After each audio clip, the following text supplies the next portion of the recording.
Hey there, fellowship. Welcome to this week's episode. Before we get going, have you heard about Anchor by Spotify? Well, if you have an idea for a podcast and an audience that you think will listen, Anchor by Spotify is the right choice. You can record, you can edit, and you can distribute your podcast to all the major platforms all on your phone or your computer. Everything you need in one place. The Anchor app or Anchor.fm. So go to those places right now. Record your voice. We want to hear it. And welcome to this episode of the Pretty Neat Podcast.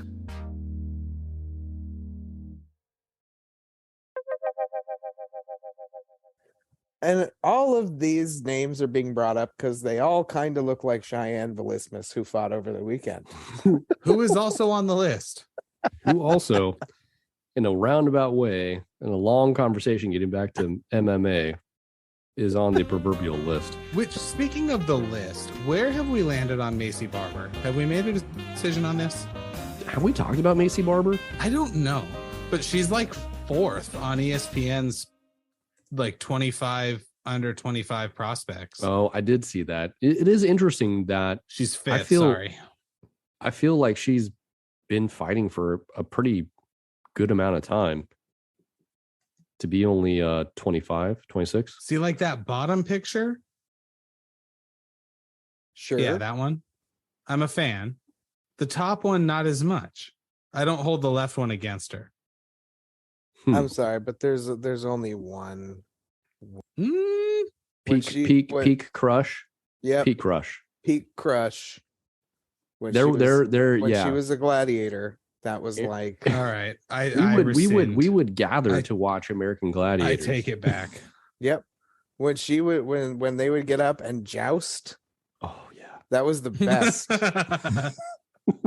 Look at that crew of American Gladiator. All natural. All of them all natural. 100%. You know who else? This is also one of those lists that would be on here. The what's her name?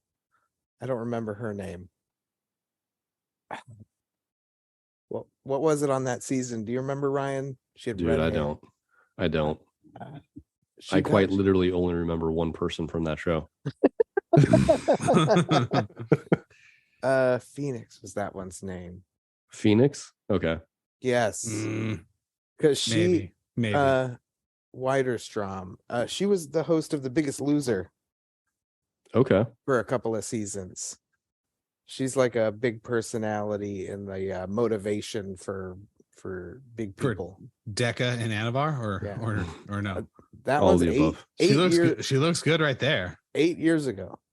So, hey, if you'd like to be on the list, go to the prettyneatpodcast.com, hit the mailbag, and send us your picture. And we'll give you a review and a ranking on the list.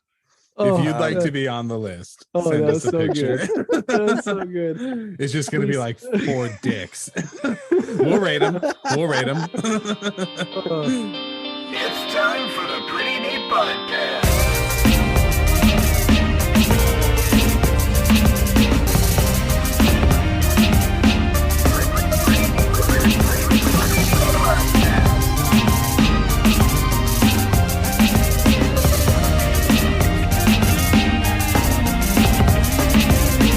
It's time for the Pretty Neat Podcast. Sleepy naps. Tuesday nights. Yeah. It's either a nap and then a podcast or just podcast.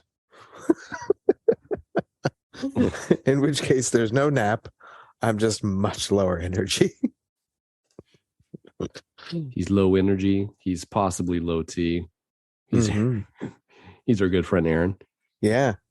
One of the 3 hosts of the Pretty Neat Podcast. Dave Grohl's here with us today, apparently. He's got fucking mane is so good, dude. It's Ryan, glorious. the man with the hair. Yeah, the facial hair is it's doing it. It's doing the thing with the hair. It. Yeah, look at that. You're right, Dom. Like Dave Grohl's good call. It's right there. I got another confession to make. Can you play drums? Do you play drums? Yeah, you play drums. I can really shittily play drums. Definitely not good enough to be in one of the most iconic punk bands of all time. Yeah, they're pretty. Would you consider the grungy. Foo Fighters a punk band? No, Nirvana.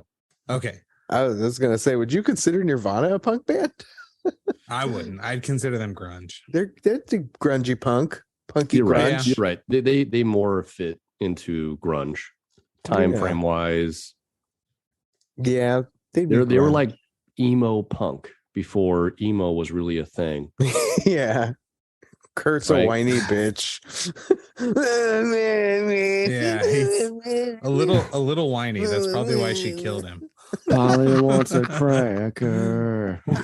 Have you guys heard the Puddle of Mud cover of, I think, About a Girl? No. Oh my god, it's fucking terrible. It's Puddle of Mud. I'm pretty sure it's Puddle of Mud. Hang on. I think it's about a girl. It's rough. It's here, hang on, Aaron, I'm gonna send this to you and we can. There's no way this is copyrighted, so I don't know who would want to take credit for it. Is that a thing? Like, is there like royalty free where it's like, no, this isn't royalty? Is there like impoverished? If anything free? should be royalty free, it's this. There you go. It's in the message or chat for you. It's rough. Now, is Puddle of Mud a Christian band? I don't think they are, Okay. but no, because they sing songs that are. Yeah, I Josh, think she they sing fucking hates songs me. about- Who am I thinking of that's a Christian band that's very similar to that? PUD? POD? PUD. Pod. Pod. I don't think it's So- them. That's But they didn't sound like Puddle of Mud, right? Because they were like San Diego. It was rock. They were like little bit of rap. Chula Vista. They were straight up Chula Vista. Here we go. He's so serious. This guy with the facial expressions. He looks like he has to poop.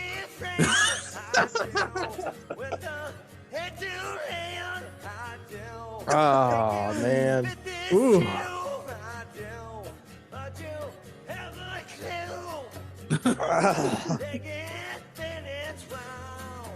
I told you. This is almost as bad as Machine Gun Kelly's Toxicity. Oh no, dude.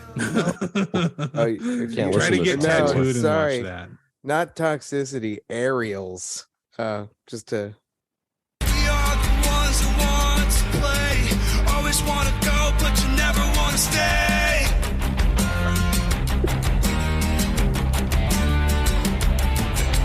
We are the ones who want to choose. Always want to play, but you never want to lose. I am going to be honest with you. I think the Puddle of Mud is way worse.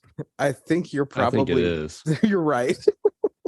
But hey, those are two people struggling with spoken word. Spoken word, projecting word art. Is that projective word art? I wouldn't call that singing. Right? I don't know what the Puddle of Mud guy was doing. For the record, is this him? No. Who is, I don't know what the guy's name is. Is it Jimmy Allen? Who's the lead singer of Puddle of Mud? I don't know. Shout out to him, but also that song was that Wes- cover anyway is fucking terrible. Wes Scantlin. Wes Scantlin, that's right. Dude, this guy. He looks like a knockoff. Wes Scantlin looks like if Kid Rock and that actor from Lost, no, not Lost. Lost and Sawyer from Lost, Sawyer who was and Kid also Rock? in Yellowstone. If him and Kid Rock had like a gay love child, it Dude, would be Wes that's a Scantlin. good call. Yeah. He would fittingly be a when you puddle pull of up mud. Wes Scantlin's Wikipedia, like on the landing page, one of the profile pics is a mugshot. Has Kid Rock ever been arrested? It's not like Oh, a cool mugshot like I mean, Sinatra's, the question though. is, how many times has Kid Rock been I arrested? don't Hmm. know. When you Yeah. Google this, the first query is, how many times has Kid Rock been married? And surprisingly, it's only been one time, and that was to Pamela Anderson. That's right. Apparently, Kid Rock is also known as Bobby Shazam, which is Whoa, Macaulay Culkin. Something. No, that's Kid Rock. Yeah. It's both of them. Are they the same person? So what we've learned today, who is, what is, and you know what? He was at the Rams game when I was there. What is his name? The actor's That's name Kid Rock is... still. See, I just brought up Macaulay Culkin, and it's still Kid Rock. Josh It's like- Holloway. Josh Holloway. He's Josh Yeah, Holloway is the Lost. actor that played Sawyer. Yeah. Okay. Josh Holloway, Macaulay Culkin, Kid Rock, and Wes Scantlin. Whoa. Macaulay Culkin Yeah. Might be the same person. Is Kid Rock and Steve Buscemi's kid. Dude, the Steve Buscemi with a pull is splash great. of Steve Buscemi. Yes, the Steve Wow. Buscemi in the eyes for sure. Yeah, for sure. Steve Buscemi all in the Just a eyes. hint. Just a hint. I want this. Man. I want a tattoo of Macaulay Culkin's eyes from his Please mugshot. get that. Please get Please that. don't get that. He married to Mila Kunis? Ye- Was He's he, or not did he now. I'm date pretty her? sure he was, which is crazy. Everything I've ever seen of him, though, like he seems like a really cool guy to hang out with. I would love to meet Macaulay Culkin. If you were a woman, this is an honest question. I'm not even trying to be funny. If you were a woman, could you have sex with him? Sure. with who? With Macaulay Culkin, for sure you'd fuck Kid Rock or Josh Holloway, not the guy from Puddle of Mud, but Macaulay Culkin. I don't know. I have to believe that if there's somebody out there who's willing to sleep with me now, that I should be willing to sleep. Yeah, with she them. totally was married to. Mila Kunis is like to an all-timer, and She's not an all timer. Please, let's pump the brakes on Mila Kunis Okay. being an all timer. Mila Kunis and forgetting Sarah Marshall. Get the fuck out of here. Well, that is a period in time. That is a Mila Kunis snapshot. and Family Mila Guy. That Mila You're Kunis saying is Mila right there Kunis with of the all for Lindsay times. Lohan, sir. No, peak Lohan is still better than. Peak I don't Kunis. know. It's close. I guess maybe Lohan wins because she's not Russian. And Kunis was born in Russian, Yeah. and she speaks Russian. And she was married to Macaulay Culkin first. So, I mean, definitely both have questionable judgment. Actually, she denies that they were ever married. Do they or do we? Because maybe they're both awesome. Did you know her eyes are two different colors? Yes, she has one of that rare genetic disorder where she has Yeah. two different You colored know who irises. else has that? Max Scherzer, the pitcher, Yes, and he looks. like a psychopath. Yes, I was gonna say sociopath. And that's how he carries himself I on am the a baseball sociopath. field. I get Mila Kunis mixed up with the girl from Smallville because that was like Isn't the girl from Smallville also like she got wrapped up in the Nexium cult? no, Allison not Mack. her. That's Allison. Yeah, that's Mack. Allison Mack. I'm thinking of the one who played Lana Lang. Lana Lang. I had a huge crush on her. She was in Euro Trip. Oh, She played yeah, like yeah. Scotty's girlfriend at the very beginning. And then she left him for Matt Damon. No, For Matt no, Damon. No, Yes. not Scotty Lana doesn't Lane. know. Yeah. No, not Lana Lane. Don't say Lana Lane. When we're talking about 2004 Lindsay Kristen Lohan Crook. Kristen Crook. and Mila Yes. Kunis, don't talk about Lana Lane. Kristen Yeah, it's Crook. Kristen Crook. Yeah. And she was That's who she I was Scotty's thinking. No, first boyfriend. that is also not who I was thinking of. You're right. That's her name. yeah, Kristen Crook. Kristen Crook. Smallville. Yeah, I get her and Mila Kunis mixed up. That's ridiculous. It's not too far fetched. Who is the other girl from? Michelle Trachtenberg. Yes, Yes, that's who I was thinking of the whole time. Thank you. Who's that? Michelle Ryan- Trachtenberg. She's Ryan, you and I she's are always on the same wavelength with this stuff. She's the sister Oh. in Euro Trip. And the sister in Buffy. Yeah, she Harriet- is the young Slayer. and Harriet the Spy, also That's in right. Eurotrip. Yes. And Yeah. Ice Princess. She looks way different. It's Dude, weird. pull up the cast. Just do a Google Eurotrip, the cast. Remember Mika, like in that movie, because it came out in 2004. That was Yeah. Yes. that was the bee's knees, and she was the top. That's true. was What? the tops, the tippy tops. Yep. I don't Yeah. know that I agree with that. No, Mika. Let me see her in 2004. That's funny. He was like the one he was trying to meet Yes. in Europe. And she thought That's her. she That's thought- from it. Oh, He yeah. thought that she was a dude. All right. What? Because- Yes, because they were pen pals. Yeah, they were. Oh, he thought- she catfished him. No. He thought it was Mike. Yeah, And the she younger thought- brother's like, you fucking idiot. If that's a Yeah. common German female name, it's Yeah. pronounced Mika. Yeah, he Like, thought oh my he was going to meet his like best friend and soulmate that he's been like hanging with every day. But it turns Yeah. out it's like a And then she supermodel. kind of spills the beans in that last letter, and he gets drunk and he's like, please don't ever fucking talk to me again. And then that's Yeah. how the whole like shenanigans of going to Europe and tracking down Mika. Does he find out begin. she's super hot? Yeah, and then he had that nightmare where she was getting dominated by that By her roommate or brother or whatever that guy was. stepbrother. What if that had been Mika? Wouldn't you have You been know like, what? ooh? Now that we're talking about Eurotrip, I don't know if I've ever seen Eurotrip. Oh, Eurotrip's a man. gem. It is. Did you see? Well, Road Trip came out around the same time. The one with Tom Green, where he sends the Road sex Trip come out tape. first. Yes. Yeah. And Eurotrip was like the Yeah, Road Trip was 2000. Euro Trip was 2004. Eurotrip was so much funnier. It was. What about and like, what about Stealing Harvard? That one was good too. My favorite, one of my favorites though, 2002. which is a wildly not Oh hell yeah, Mark Paul. Yeah. Dead Man on Campus, man. That is like one of my favorite movies. Speaking of Depressing. all-timers for me, Allison Hannigan. And Yeah. also Buffy the Vampire Slayer, right? Yep. Like her Also in a couple Buffy. seasons of How I Met Your Mother. Yeah. Yep. Okay. Mhm. She does have some mystique to her.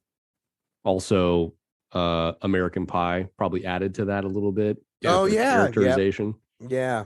But if Although we're I- talking How I Met Your Mother, it's not.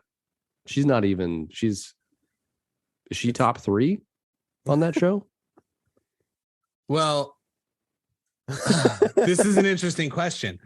So are you talking like guest stars?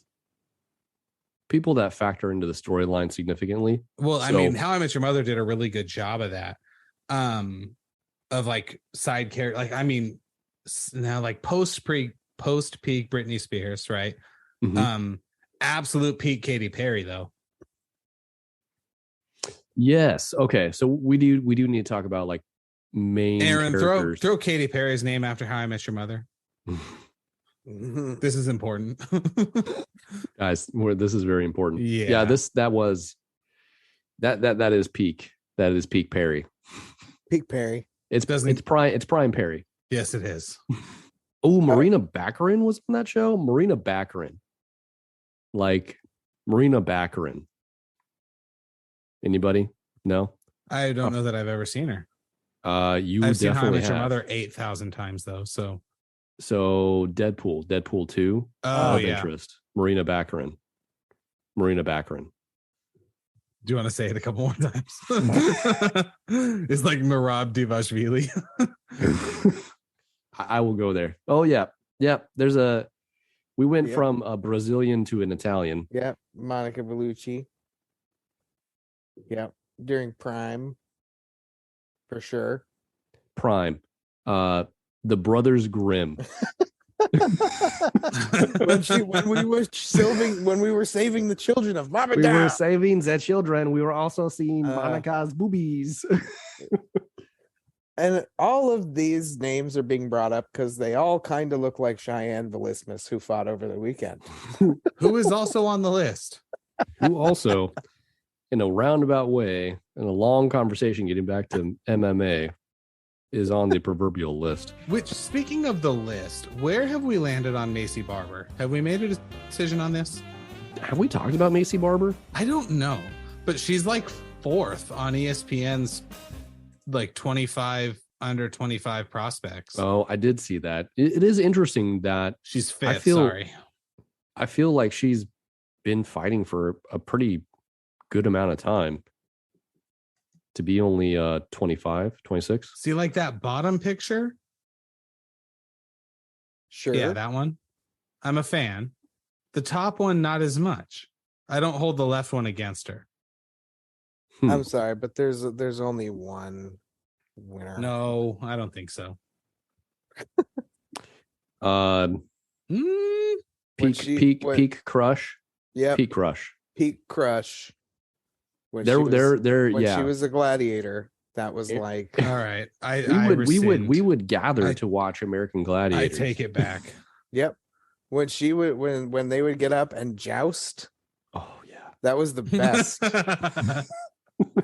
Look at that crew of American Gladiator. All natural. All of them all natural. 100%. You know who else? This is also one of those lists that would be on here. The what's her name? I don't remember her name. What was it on that season? Do you remember, Ryan? She had Dude, red I hair. don't. I quite literally only remember one person from that show. Phoenix was that one's name. Phoenix? Okay. Yes. Because she maybe. Weiderstrom. She was the host of The Biggest Loser. Okay. For a couple of seasons. She's like a big personality in the motivation for big people. Decca and Anavar or no? That All one's the above. She looks good right there. 8 years ago. So, hey, if you'd like to be on the list, go to the prettyneatpodcast.com, hit the mailbag and send us your picture. And we'll give you a review and a ranking on the list. If you'd like to be on the list, send us a picture. That's so good. It's just going to be like 4 dicks. We'll rate them.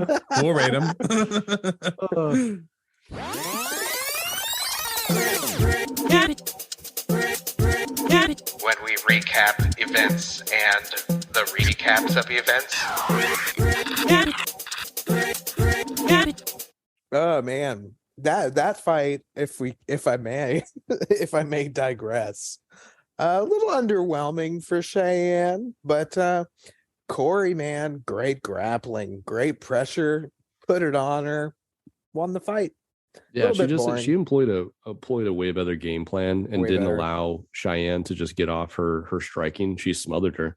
Mm-hmm. Yeah. Yeah. I mean, it's disappointing, but at the same time, like she needs to have plan B, plan C ready to go. Well, Velismus, I think age-wise is not as in the discussion. Maybe not. Oh, wait. Cory McKenna, though, is 9th. 24, 25 years old. She is 23. Okay. Yeah, she's young. She is 9th on ESPN's list of 25 under 25. And this is men and women. Okay. So she could be up there then.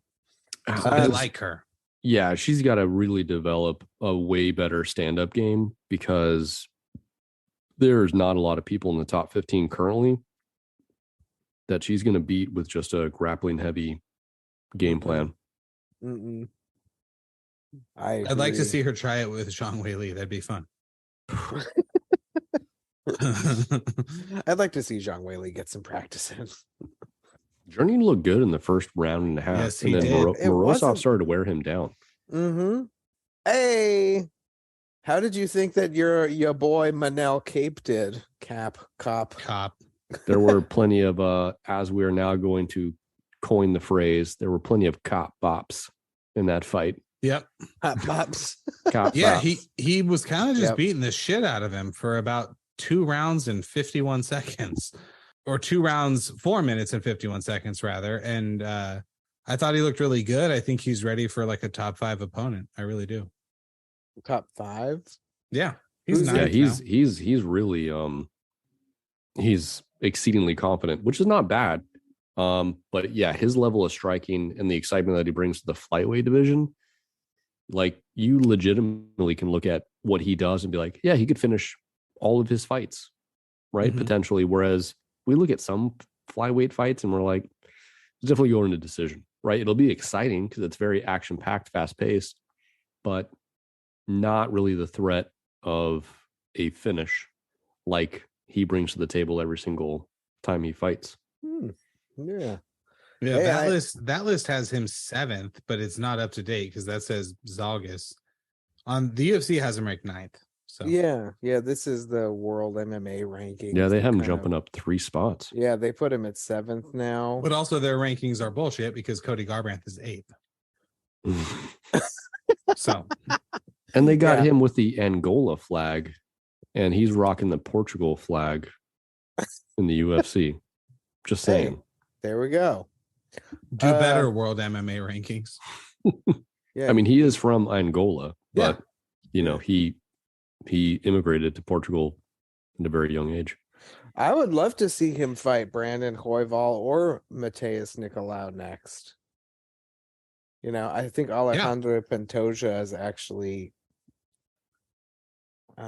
because Alex Perez is going to fight Kai Kara-France in February.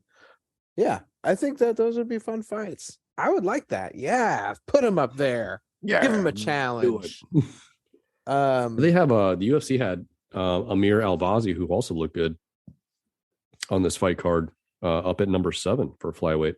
Yep. Oh yeah, and this does him at 10th still, which is probably changed. Which this will probably. It's not up to date because they have his last win as the little baby Figueiredo, and he beat the brakes off of. Yeah, desaturated Figueiredo. Desaturated. Yeah. Shit, I love that. 2% Figueiredo. 2% opacity. That's a milk joke. I like it. Yahoo. That's also a milk joke in a way. It is. Brian Battle, of the chocolate variety. Yeah. Lived up to the tough name in this fight, I will say, in that he toughed it out. We kind of called this fight how it was, right? We pushed that Renat fuck right off was gonna win by decision. Like he was gonna have the pressure, he was gonna bring it, it was gonna be overbearing and either ground and pound win or not.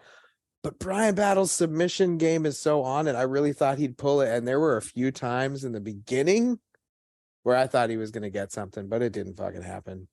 He was very threatening on the bottom from his guard. He was aggressive, and there was some commentary about that in the fight night as well, about guys on the bottom just closing their guard and not really just going for any type of movement to either change the position. They were just accepting it and trying to minimize damage, and he did not do that at all. And I was a big fan. Nah, it was nice to see somebody who was.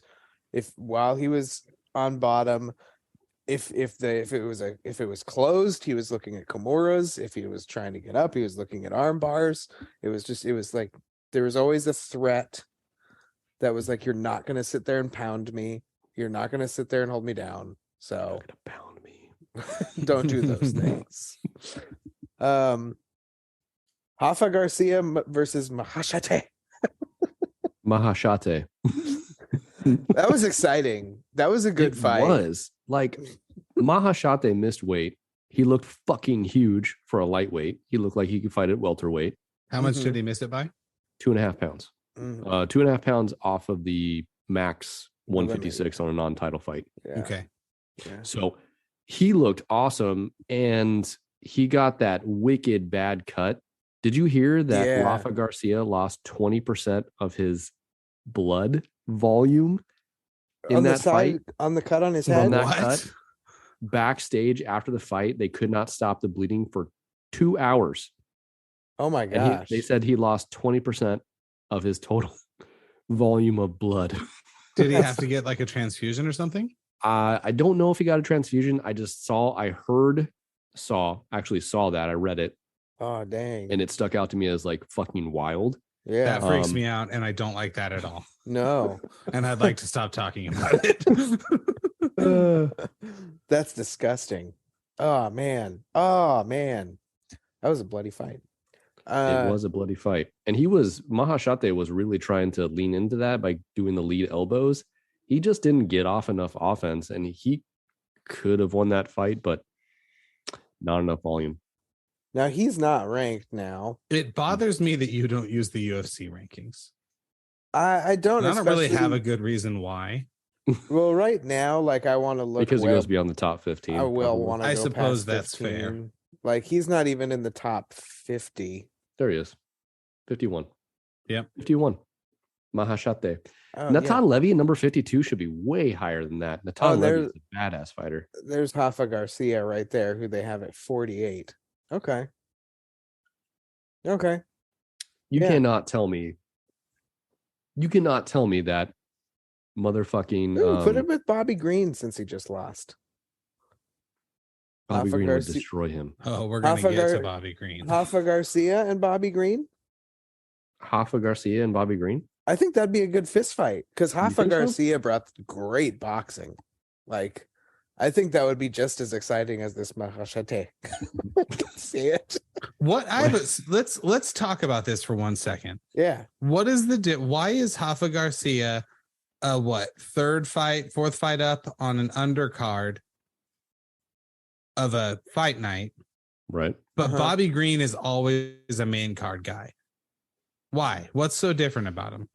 Oh, Bobby King Green's got charisma. He's been in. Is it just the personality stuff?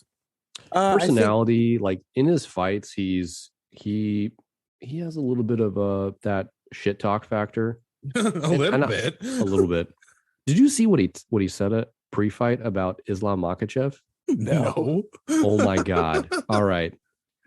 Please So tell Bobby me. Green, this is not hyperbole, said that people from Dagestan and people like Islam Makhachev are on steroids from when they're children, and that he had wrestled with thousands of people and had sparred and rolled with thousands of people, and he has never felt somebody that strong. So only it could be that Islam Makhachev and those people from Dagestan, those types of fighters from Russia, because he referenced state doping programs, It's state-sponsored fair. doping programs. That's not a conspiracy. That's very real. That is very real. That he had been on steroids since he was a child. There is some interview where he referenced Islam saying that in his camp growing up as a child, that they would give him quote unquote vitamins. Mhm. So he extrapolated from that he was taking steroids since he was, prepubescent, which I got to tell you, I'm not a doctor. I'm 100% confident that is going to fuck up your development. If you Yeah, do your that. thyroid ain't gonna handle that shit. Well, I don't so think. are you saying there's no way it's true? No, I'm not saying that. I'm saying okay, to a certain degree, I'm saying that's not true, because if you are not fully developed and you're taking steroids or a human growth hormone or maybe a combination of both, in my estimation, again, not a doctor, that has to, in my opinion, unfounded, unverified, fuck up your development as a human being. I'm pretty So sure. it Islam does. Makhachev is 31 years old, which Mhm. means let's say they started him on this stack at 7. I don't think they did. I straight up think it's just the fact that that's all they do. Like, I think Makhachev and that whole camp spends so much time wrestling with one another that it is just so second nature that they just know how to hold their weight. Like, I really feel like their ability to use leverage is mistaken as strength. Like, I think that they just know how to toss people around because they know how to move with people. I'm going to be honest. In looking at Makhachev, Like even when you watch them they wrestle while they play basketball. He Like, is he is kind of strangely proportioned. His torso is maybe a little too short for his body. Here's the thing. I don't know what steroids would cause. Do I think that 24 years ago, they would have given some kid who had obvious potential and freak genetics already some assistance in the nether reaches of Russia? Let me think about that for a second. Yes, I do. I do think they would do that. Would Russia do it? Yes. Sorry, Wikipedia made me laugh. Do I think that he would have said no? Absolutely not. Do I think Khabib's dad or whoever had him at that point would have said no? Absolutely not. Do I think he's on steroids now? I don't know. There's exactly 0 people on the UFC's roster that if it came out they tested positive, I'd be shocked about. So nice. I think that's true. I wouldn't be surprised either. I also imagine from Shaolin Soccer, if you remember when Evil Team is training and they're on drugs, they have them like kicking metal soccer balls in a pool. I kind of imagine that, except it would be quicksand because it's all they have in Dagestan. Sorry. Aaron. This made me laugh. Shaolin Soccer. I'm looking at there's a lot of steroid usage in that, and it's covered up. Although they call them American drugs, so it's kind of interesting because we're the bad guys. We're the on devils. Wikipedia, they're highlighting on their main when you search that they're a nonprofit, and it means nobody will buy it and turn it into a personal playground. Elon. That's funny, Wikipedia. You try and be socially relevant. Saeed Nurmagomedov. Just when I thought you were gonna side with Wikipedia, you're just like, let me just kick him in the ribs really hard while they lay here. Don't try and get involved. Don't do that. Just be an encyclopedia in which 1/3 of its content's driven by one person. Anyway, Saeed Nurmagomedov, he pulled it out, man, because Dude, I was so pissed. Dude, Kakhramonov. We were on that. Kakhramonov. We were on that one. We were on it. We had called that he was going to pull this one out. Yeah, I was on that cock train, and he was doing the thing. He was until Saeed just snatched up his neck coming in perfectly. Anybody with that last name gets a hold of your neck, and that's all she wrote. Yep. Nurmagomedov. There has to be like a neck or no more your head off or something in there. Matthew Semelsberger was pretty impressive to me, I have to say. That was a good call, Ryan. I picked him on the show, and I picked Jake Matthews in fantasy because that's how much I realized Jake Matthews in his last fight when he beat Pedro Fiallo, how good he looked. I thought he'd be a little bit more diverse in his game plan, and he decided he was going to go at Semi the Jedi, and he caught him. Yeah, like that's a lot of power right there. Yeah. Matthew Semelsberger played Division 1 or Division 2, I'm not sure, but he played football all 4 years. I think he played safety, and he was a starter, so he's got a lot of athletic talent. Didn't he drop Jake twice? 3 times. Once around with the same right hook, right? Yep. The same right hook. He just could not see that right hook coming. It wasn't like he was disguising it that much either, which is concerning for Jake Matthews. Yeah. Then we had the Cheyanne Vlismas Cory McKenna fight. We talked about that. That was fun. Performance of the night went to Mikhail Oleksiejczyk of Poland. He demonstrated some Polish power against Cody Brundage. That was round number 1, 3 minutes in. I actually only caught the last 10 seconds of this. I stepped out of the room and missed everything up until the knockout. So I don't know how he did. Was it instant? Was he owning him the whole time? How was this one? It was pretty back and forth, but Mikhail was the far better, more accurate striker. He definitely looks like a tiny Jan in this. He does. Yeah, he does. He could be Jan Jr. Man. Little Polish power. Yeah, I mean, a little bit American power. Drew Dober moved into the rankings, if I recall correctly, at lightweight, right? When he knocked out Bobby Green. Yep, 14. Did he? He's 14th, and he said it on his post-fight interview that he tied Poirier for most knockouts in the lightweight division. Yeah. Not only that, he pushed Tony Ferguson out of the lightweight rankings. That's who dropped out of the top 15 when this move happened. So bye, Tony. Well, I mean, bye. That's crazy. Drew Dober, who did he lose to or have a close fight with? I feel like a lot of his fights are like that. Just recently. Well, we've seen a lot of him. Terrence McKinney. That's who it was. That's he lost to Terrence McKinney. No, did he knock out? Did he knock out? Yeah, he did in the first round. Yep, he survived the Terrence McKinney train because he got clocked for a second. I mean, Terrence McKinney, he either wins or loses by finish. Mm-hmm. Like it's there's no ifs, ands, or buts to that. I love that. Another performance of the night to Alex Bruce Leeroy Caceres, who had the first round head kick knockout of Julian Erosa, which I called. You called it by head kick?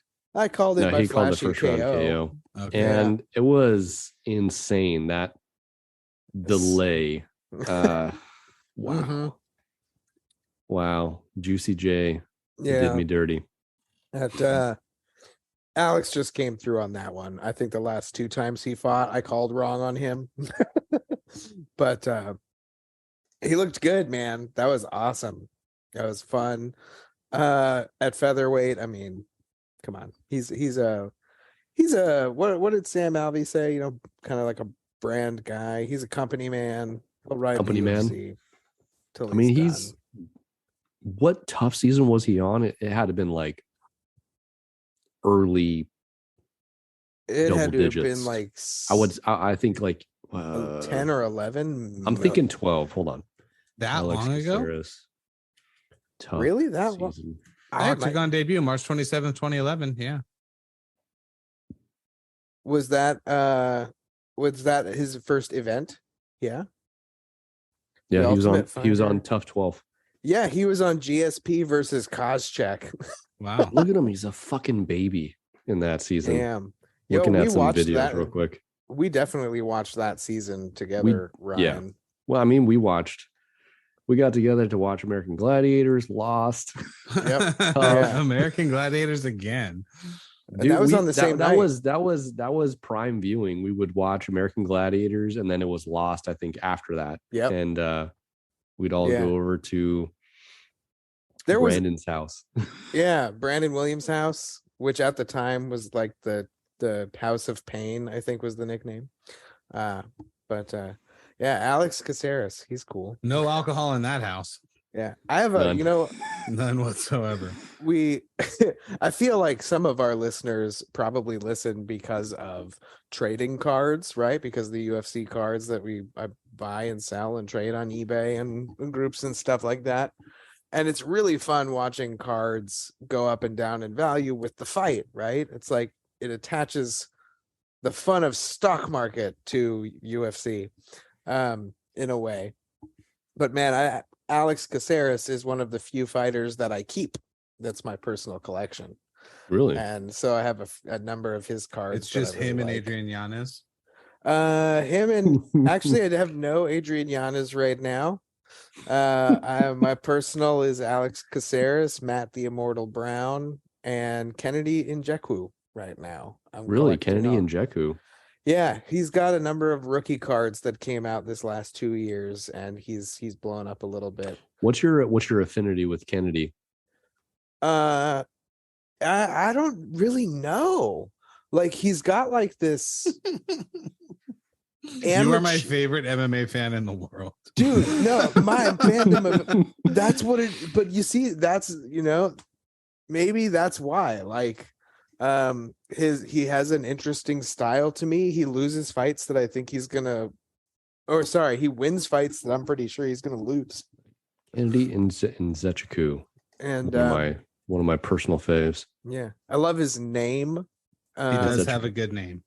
He I does. also think it has to do with like one of the like I got like one of his cards, like a blue disco, like a pretty rare Blue? print, like a 1 of 99 maybe.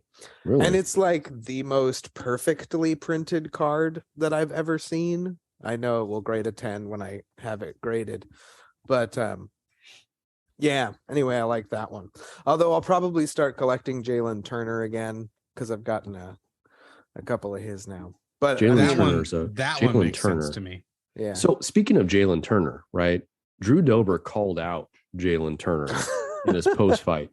He said, "That's a guy whose problems I want." Who? Like Drew Dober. Drew Dober is the type though that has those club fists, man. Yeah. And he definitely can take punishment. I mean, yeah, he showed that. No, we love Jalin Turner, and I do think Jalin wins that fight, but it's not crazy. Mm-mm. He turned Bobby Green's lights the fuck off. Uh, We skimmed over it, but yeah, Bobby he Green did. woke up and was literally looking at the referee like, "What happened?" Yeah. Yeah. He's like, Oh, "You man, got I knocked got out." Oh man. Oh, I Yeah. did. Yeah. Oh man. Drew Dober It's- versus Jalin Turner, like in my head, plays out a little bit like Chandler Oliveira, like in terms of their frames. Like Maybe. Jalin Turner's got a big giant frame for that size, and Drew Dober's got that like tight pit bull kind of gonna lunge at you. Yeah. That's not crazy. Drew Dober feels like he's a lot bigger than Michael Chandler. Yeah. He's so much bigger. Mhm. Drew Dober has those fists though that he really, I think, the right punch knocks out anyone, right? I don't think it's crazy to say he could knock out anyone in the division. I'm not saying he would. I'm saying he could. Okay. So Let's think about this. So Turner's last fight, he steamrolled Brad Riddell, right? yeah, he did. He absolutely just bum rushed him, put him on the ground, and then choked him out. Here's the thing. We saw Brad Riddell fight after that, and he didn't look good either. Mhm. And then he announced he's going to take some time off to get his True. head back in the game. So does that victory age super well? Maybe it's a little lessened. And then his previous fights where he KO'd Jamie Malarkey, that's a name. He's not great. Uroš Medic, who I believe is ranked, he submitted in the first round. Yep. He subbed out this dude that I know is indigenous. He's Native American. Is he Weaver? I forget his name Weaver. too. No, because Weaver, he's yeah. from a tribe in Oklahoma, and he was Yep. very, very outspoken about that. Colabau, Matt Frivola. Matt Frivola beat him in a decision. That's interesting. Or they had Jalin Turner at 10. So maybe that is a good matchup. That's Yeah. just the point I'm trying to make. Maybe that is a good matchup. Yeah. I like that. So the Jalin Turner thing though, Matt Frivola is the only guy who's gone past the second round with him. Yes. Mm-hmm. So for So what that's so worth. Jalen's trying to put it on everybody with the quickness. And then he Yeah. got knocked the fuck out by Vicente Luque, but that was 4 years ago. in his first UFC fight. Welcome to guess the what? You got UFC Here's fight Vicente. Vicente Luque. You almost can't count that, right? So he's That's tough, yeah. Jalin Turner is right where he needs to be, and the Drew Dober fight, that's not crazy. Drew Dober, he's not like in the discussion, right? As far as No. guys in the division, but he's kind of quietly put together, although he lost to Brad Riddell, which now looks terrible. Mhm. What do you think about Dan Hooker since Dan Hooker just had that win? I mean, For- he Well, had I think for Dan Dober? Hooker. yeah. No, I think Dan Hooker's going to stay down at 140. Did he fight at 155 his last fight or 145? No, 55 55? Yeah. Was it 55? It must against have been 50. Puelles. Claudio Puelles. Puelles. I don't think he can get to 145. No. Well, I he's mean, he 11th looks- at 145. Click on He's him. ranked. Click on that dude. Click on him. He's not ranked in the UFC though. Dan the Hangman. Recap it. Dan Hooker fought Claudio Puelles at lightweight, which Okay. is There you go. 155. Indeed. So, hey, there's that. So never mind that for Drew Dober. Yeah, no, I think Jalin Turner's the right. I think that's a great fight. You know what? Like in now that we've picked it apart, that's a really good call out by Drew Dober. Yeah, I hope Jalen's into that because I think that would be a fun fight for like March. Because Drew likes to fight a lot, so I think he'd want to probably get back in quick. And Jalin Turner hasn't fought in a minute. Then we have flyweight. Amir, as Miley Cyrus, the great American vocal artist, said once, Amir Albazi came in like a wrecking ball. And Alessandro Costa was the wall. But it did take 3 rounds to get there, but they were 3 very violent rounds. It was dominant. I credit Completely Alessandro dominant. for being as good as he was. I No, think he's Paulo Costa's little brother. Is that right? No. Kind of looks like it. He's like sort of Metro brother. Oh, because Paulo Costa's not Metro. Yeah. Good call. Can we talk about the World Cup for 2 seconds? Did you guys watch that game on Sunday? Argentina won, right? Yes. With Lionel Messi. Is that the Did guy? either of you watch it? No. No. Okay. It was about as exciting as a soccer game can get. Yeah. No, there were comments, Which that is said to it say was, very exciting. It was an amazing game. there were comments that it was the dream World Cup final that you could envision. Yep, absolutely.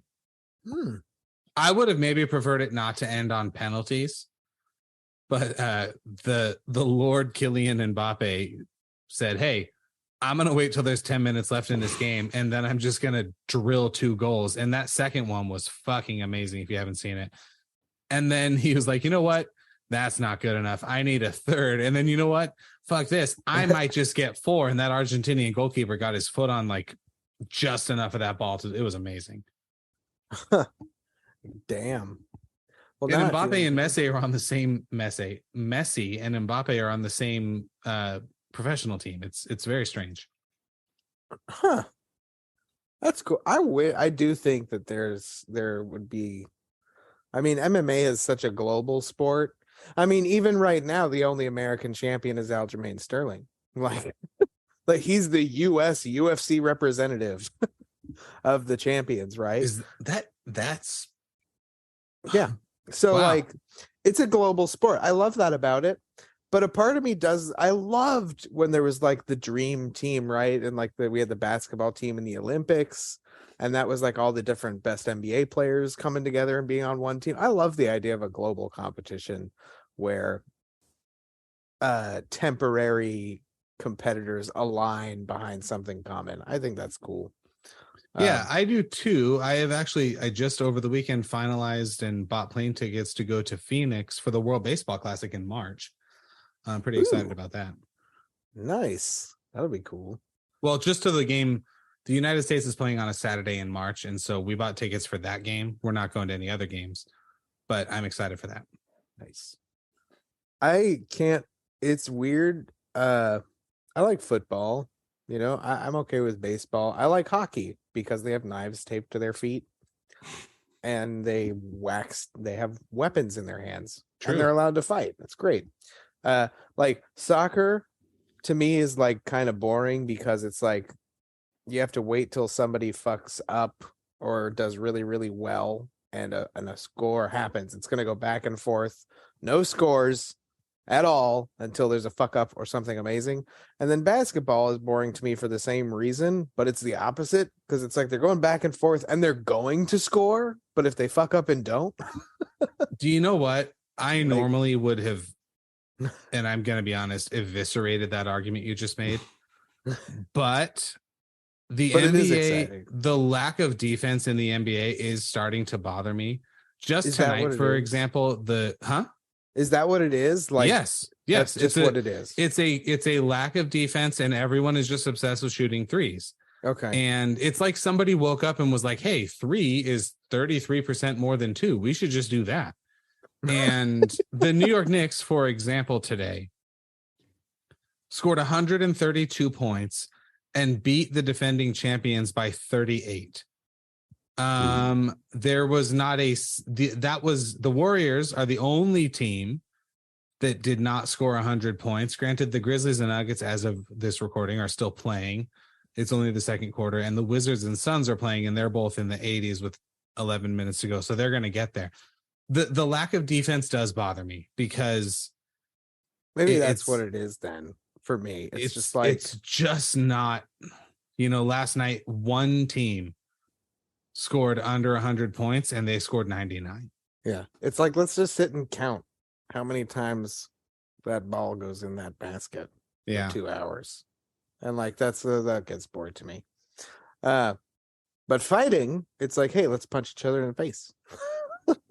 See if somebody goes to sleep. Let's see whose bones are harder, in the words of Justin Gaethje. I love that. We're now at Arman Tsarukyan and Damir Ismagulov. Hey, I thought Damir would get this done with his jab, but he was snuffed, man. The Armenian wrestler just fucking took it to him. He did.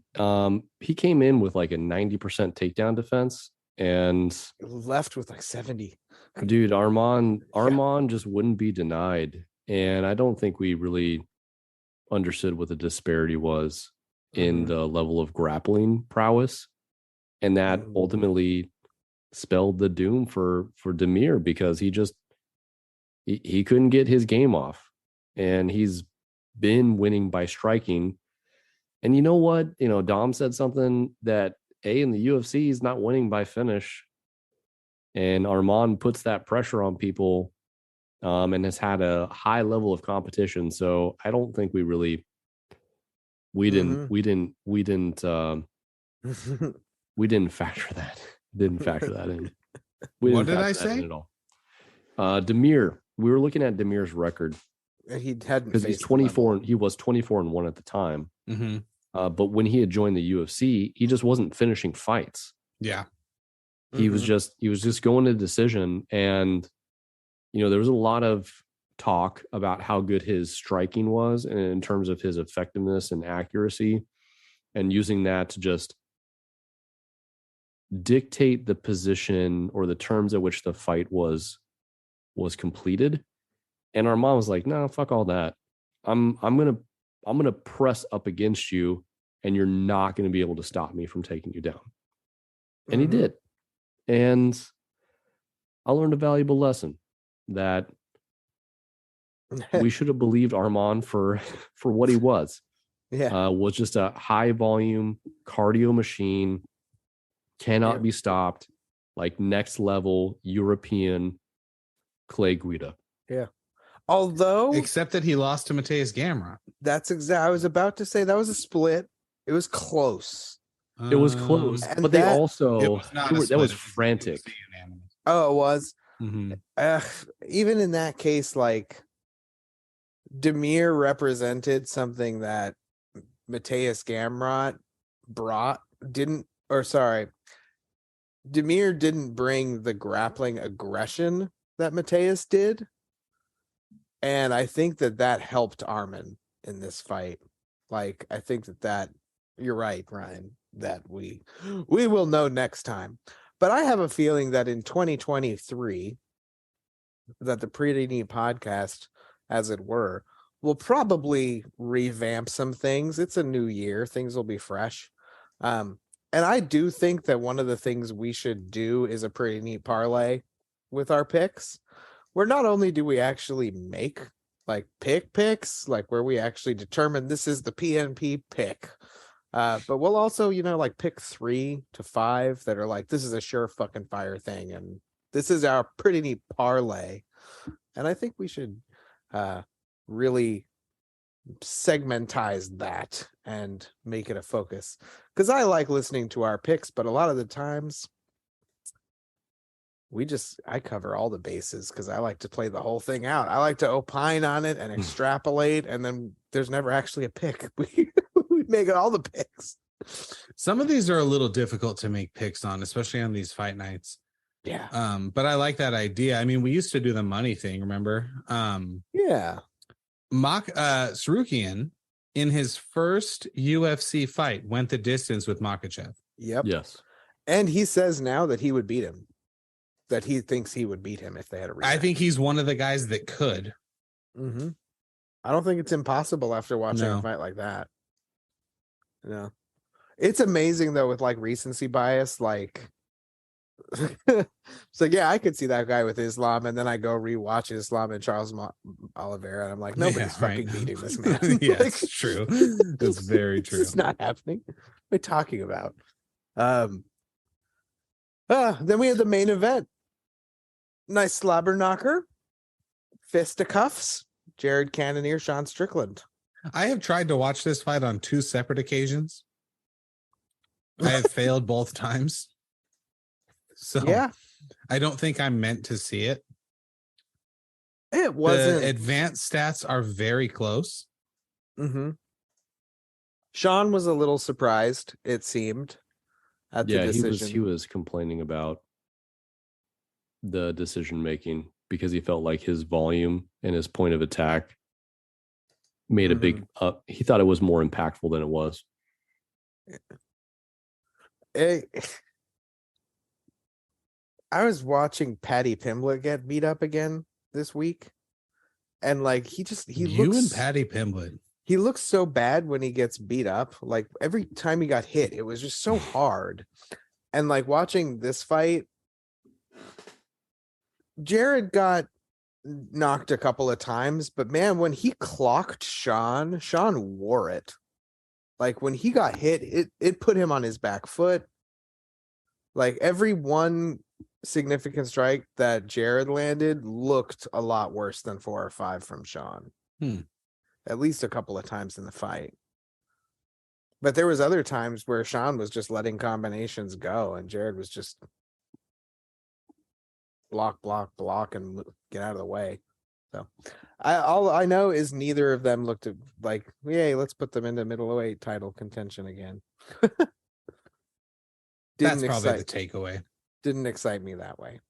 It excited me in that there are other middleweights that are interesting. I don't agree, respectfully. With outside of Bo Nickel. Well, I'm being honest. I don't think anyone can beat Maheshate. that's gonna be fun. Isn't Roman's fighting somebody soon? That got announced. Didn't we talk about it? Roman Dolidze? Yeah. I feel like we just saw him. Yeah, we just saw him against Jack Hermanson. Yeah, didn't he get announced already? I don't know. Marvin Vittori. He's fighting Marvin Vittori. Okay. I'm almost positive that Marvin Vittori. Yeah, versus you're Roman right. Dolidze You got are announced. right. You are right. Yeah, but it's going to be in February or March. Robert Whitaker and Paulo Costa is apparently not happening, right? So What? you didn't hear about that? Yeah. Yeah, No. I guess Paulo Costa didn't actually agree to the terms. He said, "I'm not fighting you unless they pay me more money," and that's not exactly how Dana White operates. So Welcome to the UFC. Well, hopefully middleweight will spice up a little bit. We'll see what happens to Alex Maheshate up there. Dricus Duplessis coming up. Kelvin Gastelum's fighting in February. He's fighting Nasruddin Imavov. That'll be a good fight. Action Man's in there. That's good stuff. 2023 is going to be exciting. We obviously don't have fights to pick this weekend, nor do we for the rest of the year. No, we don't. Are we going to have an episode next weekend? Next Tuesday doable? We never really planned that. I can. So I don't think I have a conflict. So next Tuesday. what did you say? Is next Tuesday happening? Are you available next Tuesday? I think so. Yeah. So there'll be an episode. I think next episode we'll do a big recap of the year in a way. And a PNP picks for the year. Go over what we think is going to happen in 2023. I think we should predict each weight class's champion. I think I we think should that's do a that great too. idea. And I think that that's a great idea for two reasons. The first is I kind of mapped out like the year of potential events, if you will, based on the previous trajectory, just to see how many events we would have, which would probably be 18 or 19 this year. If we do that, 18 or 19 events. pay-per-views? Pay-per-views. Yes. Okay. Sorry, think it numbered will be that many? cards. Isn't it like 12 or 13, basically one a month? There was 19 last year because there's 11 weight classes and most of them go at least once. And you're saying title fights. Numbered cards. There was 19 numbered cards last year. In 2022? Mm-hmm. Yeah. That seems high. Sorry, UFC 270 up to 282. You're totally right. There were 12 numbered cards, but there were 19 title fights. Yeah, within that those numbered that cards. makes sense. Yeah. Yeah, you're totally right. So we'd be on pace to get, well, really what they're going to, 300 will be International Fight Week 2024. Mm-hmm. Right. So you figure 12 more, they get to 294. 94, and then January through July, it lines up perfectly for them. Yeah, you're totally right. You're totally right. Nice. I get to fix this. But the 19 title fights make sense. Yeah. That actually feels low, but I mean, I wasn't counting them. Well, I guess when you consider there's 11 weight classes, they each fight once a year, and a couple of them fight 2 or 3 times a year. Cause baby, you're a firework. Come on, show them what you're worth.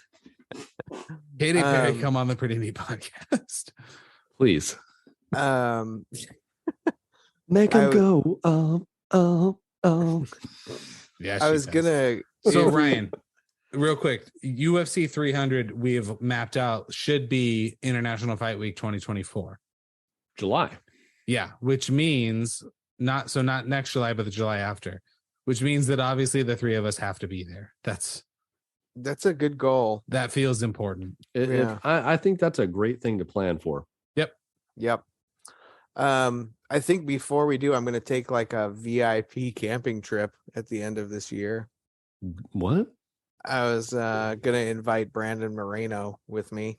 But it's like a year-end thing, right? It's only 2002 is the prerequisite for going. Brandon Moreno can go. Wait, 2002 or you mean 2022? Sorry. Cyril Gahn is joining as well. He's going to join Brandon Moreno. Are these guys who lost the title this year? God damn it. You got it so fast. I had it after Moreno. I just wanted to hear one more to be sure. Yeah. We also could have taken Glover Teixeira, Max Holloway, Justin Gaethje, Rose Namajunas. Max Holloway lost it this year? He didn't. He lost a title fight. It was title fight losses. Okay. Yeah. That was a fun camping trip. Picking division champs next week is going to be fun. Yeah, it is. I think there's going to be some arguments.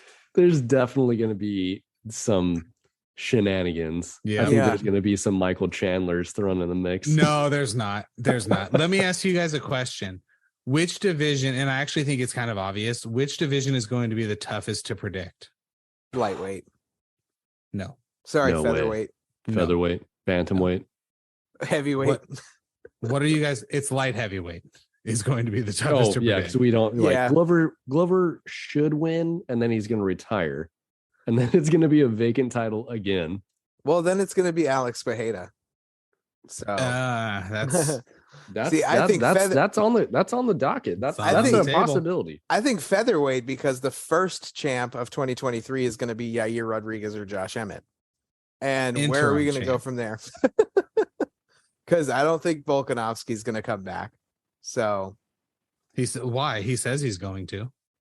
To the 145? Yeah. He says he's going to defend both. Well, which implies he's going to win both. Geez. And then Deiveson Figueiredo, we're going to get an answer to that really early in the year. I just am kind of tired of seeing it, if I can be completely honest with you. Yeah, this is number 4. Is it not? Right. So they had the majority draw. Mm-hmm. Yep. Then a Moreno submission. The controversial Figueiredo decision at 270. Mm-hmm. and then That's 283, basically 363 days later, 64 days later. Mhm. I don't know. I give it to Brandon. You know why? Because he fought in between there. Because he It went in looks there good. and fought Kaikara France, looked good, spiced it up, and Davidson's just been recovering. Maybe Yeah. my money is on Figueiredo missing weight. Yeah, I was gonna say Yeah. to that point, how much longer can Figueiredo make 125? He's a big Good luck. 125. This will Yep. be the last time, I would think. And he's also 34, 35. He also seems a little too small for bantamweight, though. I know, it's weird. Not weight class wise, just physically. Yeah. His frame. Yeah. Mhm. Yeah. I think can't- Aljamain Sterling just has a fucking field day with him. Yeah. I Aljamain can't even. Sterling does the backpack and just destroys him. You're coming with me down here, little guy. I picture him standing next to even who just in my head. Well, TJ retired. I'm sorry. Yeah. Sean O'Malley. Cheeto. Like, just imagine him standing next to Cheeto, like with Cheeto's like Muay Thai style, like against Davidson Figueiredo. That'd be like Frame wise, they seem a little closer. a little but- closer, but I think Cheeto would be so much bigger. Even You though they look have at a tough of a Cheeto frame. though, when he fights one other 135ers, he looks massive. Mm. I mean, the thing is that we're probably referencing when we saw him in person. We're like, "Hey, little guy, how you Who doing?" could beat all three of us up, Who even You're if like, it was "Hey, 3 did on you 1. just fucking call me a little guy?" Good to see you. Yeah, Thank you for I'm having gonna us just today. break your leg. In case you guys weren't aware, the Elon Musk announced he's following the poll and will be stepping down as the CEO of Twitter. That just came up on my news. Hey, if you're still using Twitter, take stock of your life. Yeah, Right. Well, This I'm, has nothing to do with Elon Musk. If you've been on Twitter at any point in the last 3 years, well, take I'm stock just of your life. I'm announcing don't it do to it anymore. announcing it to the world so Wikipedia knows, so they can Oh, maintain good. their woke Yeah, status. good. It seems unlikely that he was going to buy that company and maintain CEO status in the long run. No, but- it didn't seem like it. Whatever. Do you guys have like a hot take? Like this guy is going to be champion of this division, or this girl is going to be champion of this division for next year, or before next week? Or hot maybe take. this person is champion now, but won't be at the end of the year. Amanda Nunes. I swear to God, I knew you were going I to say think she's that, going to be and it done. makes me angry. I don't Is think that a she's going hot to take? lose. Is I that don't a think hot she's going to take? lose. I think she's going to be done. I don't think she's gonna that counts. retire. Really, what I'm asking is who's going to lose their belt? Zhang. I could see Zhang Wei Li. Really? I mean- To who? Zhang Wei Li. She's lost to Rose already, so I mean, if they fought, Hasn't she lost So- to her twice? yeah. There's two things. But Rose is the that- best. But like, I can't see I'm the Valentina best. losing, even though Talia did a good job of Valentina. Damn near beat looked her, tired. yeah. Valentina said she was sick, so like, Mm-hmm. Dude, Manon against Valentina. That brings up some real questions it'd be fun. in terms of what Valentina can do against that style of Yeah. kickboxing. Yep. Yeah. If the UFC works out the Francis thing, I think Mhm. Francis gets beat in 2023. By who? John Jones. Okay. John Jones. Yeah. I I could think see that. Cyril would have a decent shot in a rematch. I was as well. just gonna say, I Yeah. think Cyril and John Jones are the two guys that can beat him. Mm-hmm. and that's, I mean, God, that's about it. Sergey Pavlovich is a real wild card in Yeah. terms of his Honestly, even if a destructive guy like ability. Curtis Blades catches you, Yeah. or Tom Is it- Aspinall, even though he's hurt, Has Sergey Curtis Pavlovich Blades could get him down and dominate that Mhm. fight against Francis. has Sergey Pavlovich fought Alexander Volkov? Because don't think Alexander he has. Volkov looked really good too. Like he Oh, knocked Sergey Alexander Pavlovich is so thick. Alexander Volkov knocked out Jairzinho Tuivasa. Rosenstrike Lewis, and your Jairzinho, like we talked about, the fucking Abdurakhimov, kickboxing champion. So the Crochet Bosch, Bobby Green, not Bobby Green. What is the Crochet Boss's first name? I don't remember. Then just a whole bunch of people that you don't know, and then he got knocked out by. Are you saying Green. crochet boss like the thing my grandma does? Yes. Okay. He was on I don't have I the think he was on finger season dexterity for 28 of Tough. And he Mhm. fights at heavyweight, and his Who? nickname is the Crochet Boss. Crochet Boss. That's hard to say.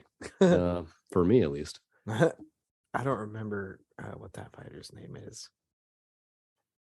Hang on. Apparently, there is a Crochet Boss Academy.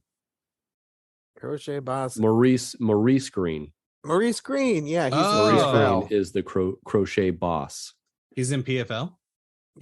Yeah, although he lost, I don't even think he's in PFL anymore. He went into the PFL after. So here's the thing: he fought at heavyweight, and while he was in the house and Tough, his thing, because like they'll bring you whatever you want into the house, food, drink, whatever. He would get those little 5-liter mini cakes because every night he had to drink beer. That was his thing. And he fought at heavyweight and had a big fucking gut. So there you have it. And no Did he drink cardio. all 5 liters each night? I don't know if he drank all 5 liters, but he was drinking every night. Probably pretty heavily if you're, 265. Good for I him. like that. Yeah. I do think Francis is a guy who could lose it. I think Leon Edwards is in that discussion. Figueiredo, Sterling. There's a couple guys we could see change hands. So losing, yeah. Leon Edwards. Yeah. I think Kamaru is out for blood. That feels like a rematch. foregone conclusion. I think Kamaru's like, no fucking around. I'm taking you down and I'm punching your goddamn lights out. There's a lot of whistling in the wind right now that they're pushing Masvidal up. For what? Why? Because he and Leon had that backstage beef. They just want the Years fucking ago. eyes, dude. Like, it's Years stupid. ago. Believe you me, that is the dumbest shit ever. If they literally we give talked Jorge about this. Masvidal a title shot because Usman is hurt or some shit. Jorge Masvidal had the best 2019 anyone's ever had. We have not seen him win a fight since November of 2019. Yeah. The BMF belt. Yeah. And he's still in the discussion because of the That's beef with Leon. And so Leon stupid. wants it too. No. Let's call this what it is. He's in the discussion because they gave him all that money and they need to get something of their investment back. I honestly agree with that because of the contract extension they gave to a at the time, I think 37-year-old. Yeah. Like, he's not going to fight that many times. So what are you going to do? You're going to give him some position And he's going to be within a the pay-per-view. company, right? So you have to maximize his earning potential. But pumping him up against Leon Edwards, even though there's the beef, like Leon Edwards has a field day with him. Yeah. Leon An Edwards absolute beats, and field that's day. that I could see it from that aspect, I suppose, because they need to make sure Leon wins if he's going to fight before Kamaru, because Colby, Hamzat, Bilal, Gilbert Burns, the Wonder Boy we saw a couple weeks ago, Jeff Neal, Sean Brady, Vicente Luque, Shavkat Rakhmonov, for sure. Any one of those guys could beat Leon Edwards. Bilal Muhammad actually was kind of the one that I was reading about who people were waiting to hear comment on the Masvidal rumors. If the UFC is trying to get Usman Edwards 3 and get the redemption story for Kamaru Usman, they cannot let Bilal Muhammad fight Leon Edwards because there's a real chance Bilal wins that fight. So I don't think they can let anybody fight Leon Edwards. no, except probably for not. Kamaru, And that's no 'cause shot at there's- Leon Edwards. He's a good fighter, but anybody has a shot there, and there's a real shot at Leon. well, There's Leon just- beat Bilal Nick Muhammad in March Diaz of 21. Nick Diaz almost beat Leon Edwards. Kinda. Hey, Kinda, What Nick- sorta. happened? What happened in the Bilal Eye Leon poke. Edwards fight the Eye first poke. time? Eye poke. Leon, poke. Leon Okay. poked Eye his poke and out. Bilal couldn't continue, and he was Okay. fucking That's right. torn up about it. Yeah. That's right. There is speaking of like Twitter a few seconds ago, there was a funny thing yesterday or today of Nate Diaz was talking about how, let's not forget, I submitted Connor faster than Kebab did. And I was like, oh yeah, he did. That's Okay. true. Okay. Not Here's saying the- he's I mean- better, just saying that Kebab is different under different. No. Connor's Here's the different. thing. He's not wrong, but Connor is the only guy who looked even halfway decent against Kebab. He won a round off Kebab. Yeah, as far as we can tell, he's the only guy who ever did that. So Yeah. Oh yeah. And he didn't train for that. I mean, whatever. This is not the Conor McGregor hour, but You know, we're who probably did the never best? going to see him again, right? Like that would be another 2023 hot take, is that we just never see him fight again. He said he's 2 tests away from being eligible to fight if they fast track him and do the submission to waive the 6 months of testing period, which means he could fight. That England card is in March, right? They're doing a pay-per-view in England. I think it's 284, 285. I think 284. He could theoretically get on that card. Against who? Yeah, Chandler, that's the question. I guess? Who the fuck does he fight? What card was it? 285. God, that would be so much fun if he fought Michael Chandler. But if he's going to fight someone, they have to put him in there with somebody he will beat.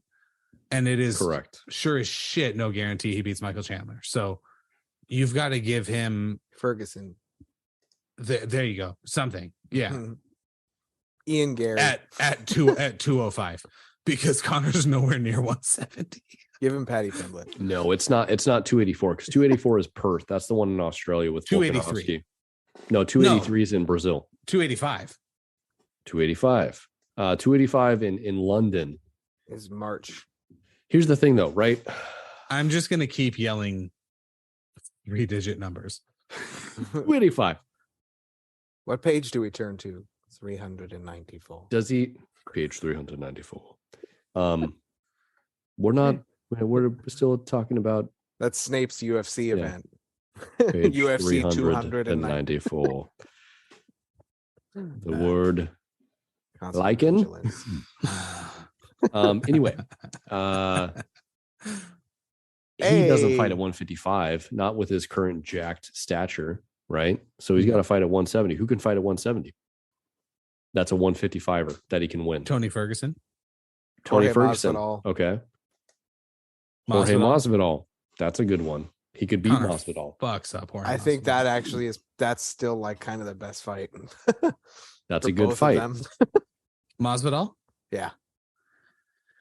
I mean, it's just how many more times are we going to see Conor, and what is the UFC going to do? Because Gotta give money fights. That's all you can do. yeah, so Masvidal Conor, that's like, what is it, 286? What's the like April or May card that no one cares about? Yeah. There's something always at- that one something at in there. T-Mobile. Like right in there. It's definitely something in Vegas. Something, there's not a title fight. Mm-mm. Something like that Conor can carry on his own, and then you put a guy like Masvidal in there with him, and that's totally. The thing is, though, for Conor's legacy, like, he's got to win. Yeah.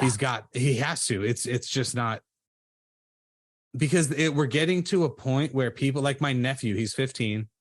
Shout out my nephew. He's gotten into the UFC in the last like year, and every time I see him, we talk about it, and he has like interesting takes and thoughts on stuff, and he always has ways to get the stream if you don't pay for it, so Yeah. Yeah. because he's 15. Yeah. He doesn't remember Conor McGregor as good as he is. He knows Conor McGregor as the whiskey guy and the guy who fought Floyd Mayweather a few years ago and lost to Poirier. He doesn't remember the like Conor. So it's important that he. Well, I when think did has Conor to win beat some of those fans Cerrone? back. That was his last win, right? That was 2020, Mhm. like January or February 2020. And that was the last time he won. So like, and the time before that, it was a decision, barely. And that against hasn't the aged Nick super Diaz. well because Cerrone has struggled so much since then, right? So it was, no, he had to have had a win in before that. So it was January 18th, 2020. Oh no, and then we didn't see him October 2018 when he lost to Khabib. So he beat Alvarez. Who is Alvarez? Eddie Alvarez. Eddie Alvarez, thank you. That was when he became champ. He knocked him out in November 12th, 2016. Then he fought Diaz. No, Diaz was before that, August 20th, 2016. Yeah. Then we didn't see him for 2 full years when he fought Khabib in 18. Then a year and a half later when he fights Cerrone, it's like he doesn't fight that much. He's never defended a belt. Like, I think people misconstrue that about him too. He's never defended a championship. Like he's just not- had them vacated, right? He's won them, and then he's vacated them. Mm-hmm. Like that, he has never defended. He's not a legacy champ. Like when I think Conor McGregor, I don't think UFC champion Conor McGregor. I think. Well, he was the McGregor. first double champ, right? I think technically he was the first to hold at the same time, but he was not the Okay. first to get them in. Sure, multiple yeah. Well, but classes. that's what double champ Because like means. BJ Penn kind of did, and so did Matt Hughes. At the same time? Well, I think Matt Hughes vacated one for the other.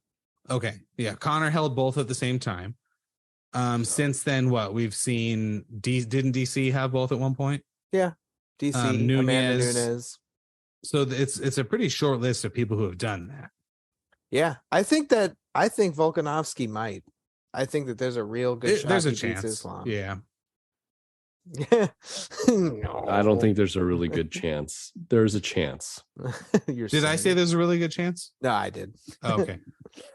I think there's a chance. There's a chance.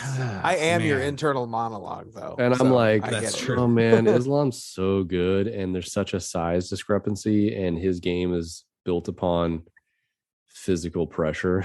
Has he fought rugby players? I don't think you fight. I mean, you definitely get into scrums, yes, but then he was also a different physical composition when he played rugby. Yeah, that's my favorite picture of all time because he Yeah. allegedly weighed 240 pounds and there wasn't a USADA test in sight. Dude. So maybe if somebody else has been on roids since they were pubescent.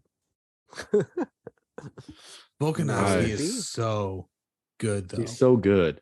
It's his coach, his main coach Dude, that he he's fights with in so Australia. Stacked as a rugby player.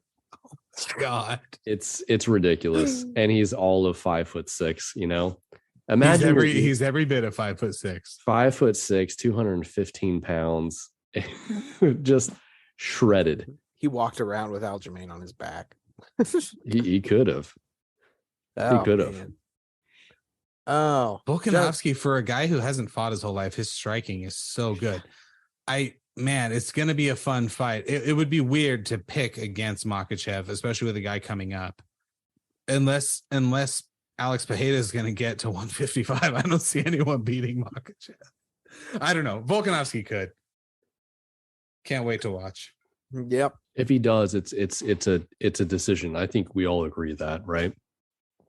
If Volkanovski beats Makhachev, it's not a finish, it's a decision. Well, isn't Makhachev's only loss a knockout? Knockout?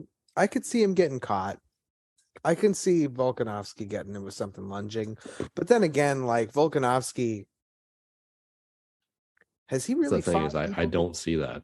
I'm not really I putting don't that- see it.